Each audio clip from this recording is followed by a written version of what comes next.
It was an honour today to give the keynote presentation to the conference. My subject was the future of the professions, and I spoke quite a bit about a book I wrote with my son, Dr. Richard Susskind, as an economist, about our study of 8 different professions and largely the impact of technology on these professions. We didn't look at vets, I'm afraid, but I hope some of the lessons we learned are of more general application.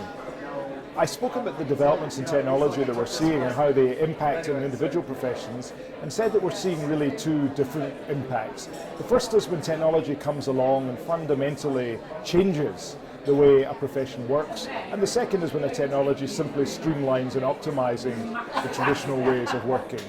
And my theme was that the first form of future, as I put it, this idea of technology and transformation, would come to dominate in years to come. That's to say, we'll see technologies coming along that won't simply optimize and streamline our old ways of working, but will replace traditional professionals. And this led me to discuss artificial intelligence and developments we're seeing in that area, where machines can offer advice, where machines can solve problems. Even the area of what we call affective computing, where machines can detect and express human emotions. And I explained that a lot of the developments now in AI are not based on systems that people program, where they somehow encode human knowledge in advance, but actually operate on the basis of large bodies of data.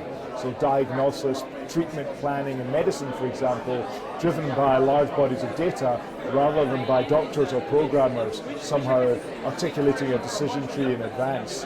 I said for the 2020s, it will not be a decade of unemployment, it will be a decade of redeployment. I think we'll need new skills because our choice as professionals will either be, do we compete with machines and systems?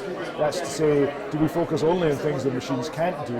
Or do we redefine ourselves as professionals and build the systems that in some sense will replace us? That is what I find greatly encouraging, and indeed I said to the audience that it's a privilege, I believe, to be alive at this time, a time of greater and more rapid technological progress than society has ever seen. And we shouldn't resist this change, we should embrace it.